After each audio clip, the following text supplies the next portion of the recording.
terribly wrong. So we packed everything up real quick and went immediately to the emergency room. I tried to call the doctor on the way, but his office was already closed. So we got to the emergency room, and I just like come in, and I'm just screaming, "Someone help me! Please make it stop!" Because it was just, I mean, it was worse than labor pain. Hi, baby. You want to come here? You have to climb. There you go. So anyway, you want to nurse right now? You want to nurse? You do? Are you sure? Oh, come here. Okay, I'm gonna nurse my son. Here. Here. Okay. Anyway, while he nurses. So what was I saying? Oh, so we get to the emergency room and they're like, okay, they're trying to get an IV in, and they can't get any veins because they're all busted from all the previous blood work and IVs and hospital visits, and so that took them a while. Finally they get it in, they give me a shot of morphine. I was just writhing in pain. It was awful. And I kept telling them I have all this pressure on my rectum. Like, I feel like I need to push a baby out. Like, it felt like when my son was like crowning. And so the nurse was freaking out. She's like, I hope this isn't gonna, like, she runs out to the doctor, I hope this isn't gonna be an episode of, I didn't know I was pregnant. And he's like, no. He's like, stop it, we're doing an ultrasound, we need to, excuse me, let's expose me to the whole world. But what was I gonna say? Oh, and so they rushed me back for an ultrasound, and she does just the images, like they had to do an internal again, and that was extremely painful. Excuse me, sir. Really? Here. Okay, hopefully you can't see too much of that. Not that I mind that much, but I know a lot of people are uncomfortable with nursing. But anyway, so they rushed me back for an ultrasound. She gets just the pictures that she needs that are really important, because she knew that it caused me a lot of pain for the internal ultrasound, especially on the left side. And so she does that, and they call the doctor while she's doing that. The doctor comes in and looks at the images, because the ER doc says, you know, this is over his head, he's not an OB, he thinks that the OB needs to look at this and really make a decision of what's going on, because they think that the ectopic pregnancy has ruptured. We were scared, I was shaking, my husband, he was trying to stay strong, but he was horrified and just pacing and freaking out. And at that point, my doula friend who had been, she has been through 4 ectopics and a miscarriage, and like, it's kind of sad that she's basically an expert. I mean, it's sad to say that she's been through so many losses, and my heart hurts for her.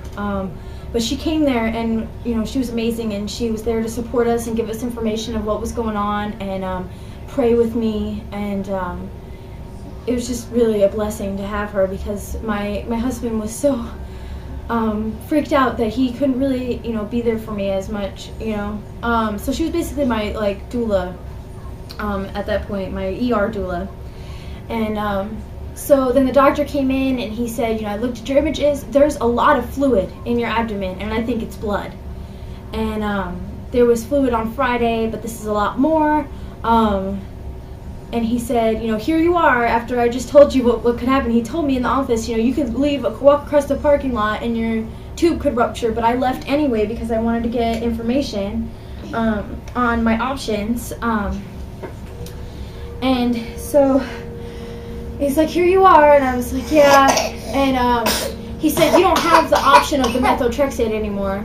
Now your only option is surgery. We have to do this now. He said, I don't lose sleep over opening up people and not finding anything. He's like, but we're going to find something. He's like, I know, I see your ultrasound and it looks, he's like, it could be possibly ruptured. And he said, if it's ruptured, then I don't know if we're going to be able to save your tube. And it would be for the best, because the scar tissue would cause future, you know, could cause future ectopics, and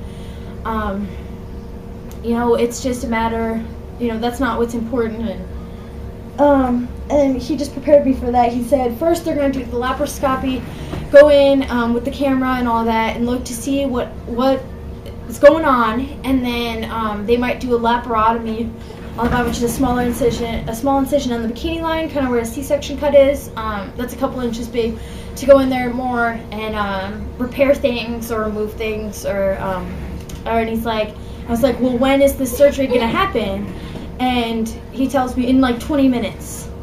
Oh my God. So I lose it, and I'm crying, and I'm freaking out and panicking, and there have people coming in, and they're, Keegan, don't do that, baby.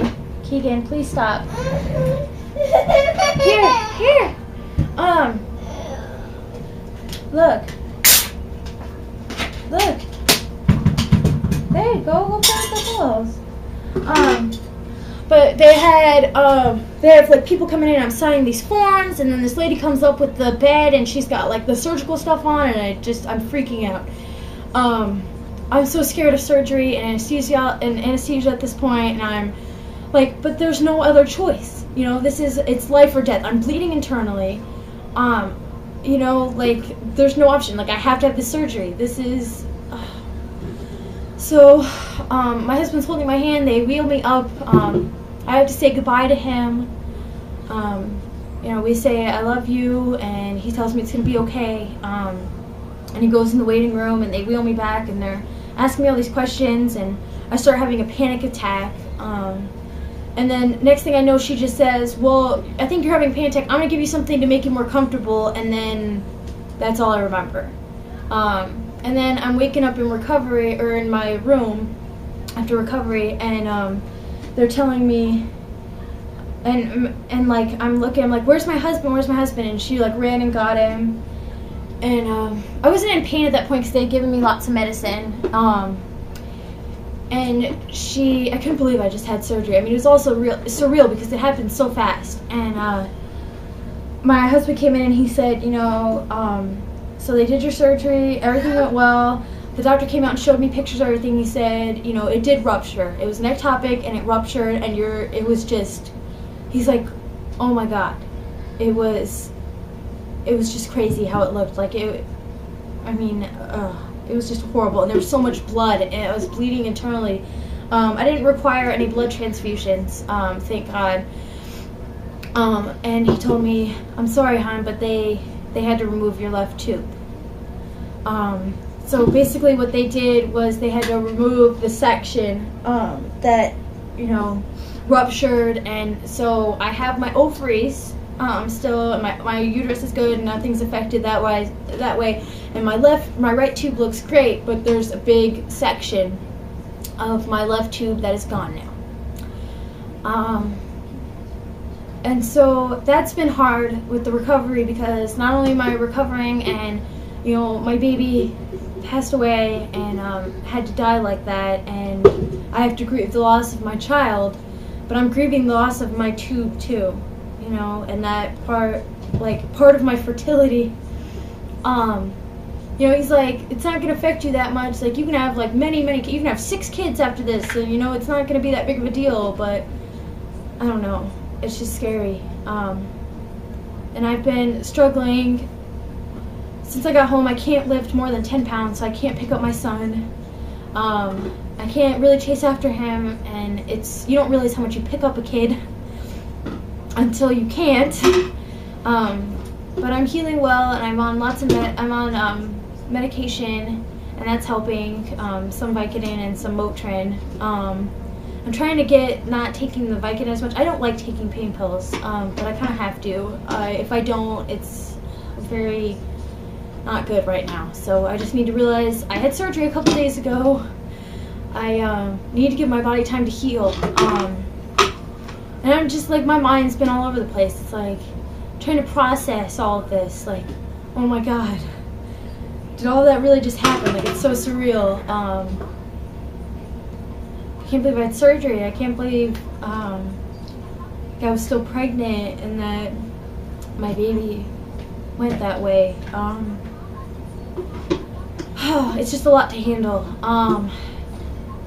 It's a lot to deal with, a lot to process. I have a doctor's appointment on Thursday, my surgery follow-up, and post-op appointment. I have a ton of questions to ask the doctor because he didn't even come see me in the hospital, so I mean, all I know is what he told my husband after surgery and showed him pictures, and I want to see the pictures and I want to know more about it. And so sorry I look crazy. I've just been hibernating in the house, trying to recover and sleeping and having people come help me take care of my son and stuff. But what was I saying? So yeah, that's what's been going on. Ectopic pregnancy, emergency surgery, depression. Gonna give myself some time. One of my questions I'm gonna ask him on Thursday is when we can try again.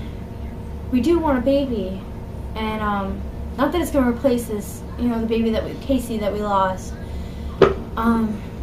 But you know, we do want to try when we can. I mean, it's gonna take longer now, and I want to try, you know. And so I'm gonna ask him when he thinks that would be best, and when I'm emotionally ready, we'll probably start trying.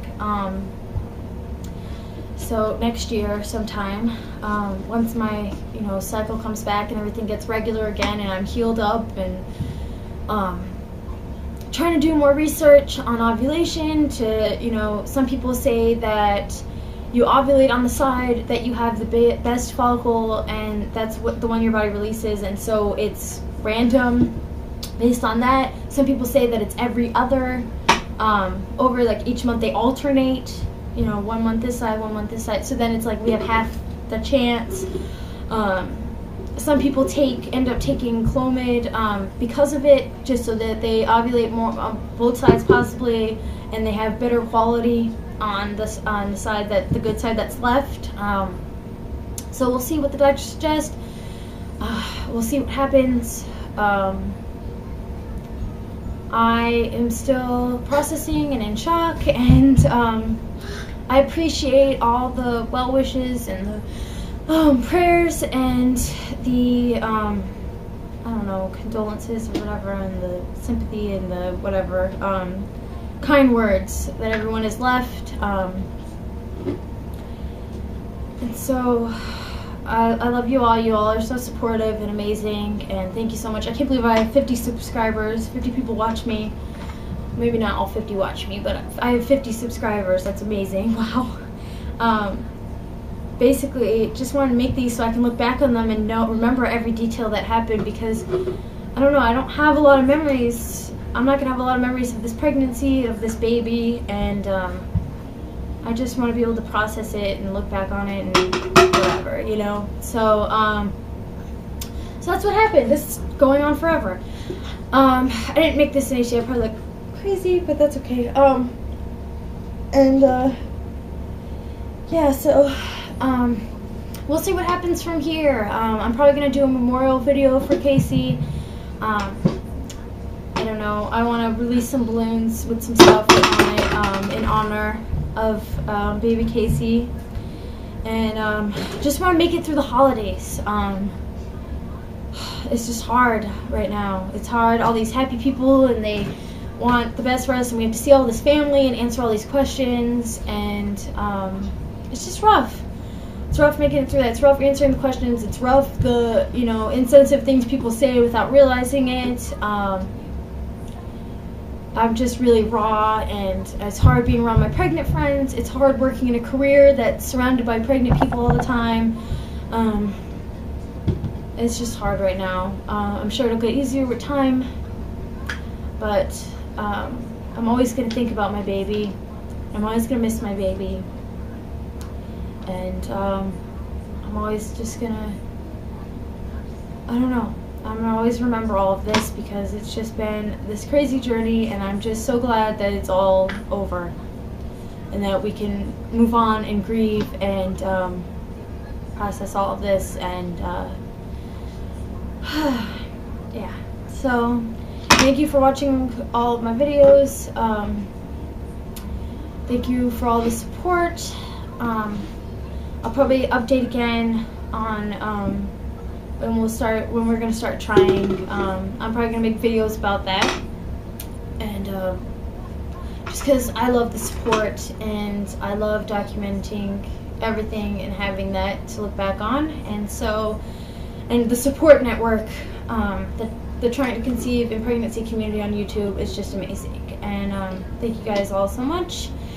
And that's all. I should probably stop rambling and just get this up and try to go rest and get my son to bed or whatever. So see you guys later. Bye.